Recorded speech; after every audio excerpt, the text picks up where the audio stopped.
Need to manage your business on Google? Here's how to log in as an admin and take control of your business profile. Go to Google Business. Open your browser and visit business.google.com. Click Sign In. In the top right corner, click the Sign In button. Use your admin account. Log in with the Google account that manages your business profile.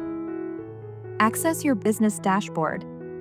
Once signed in, you can update your business information, respond to reviews and messages, post updates and photos, check performance insights, tips for business admins. Make sure you're signed into the correct Google account.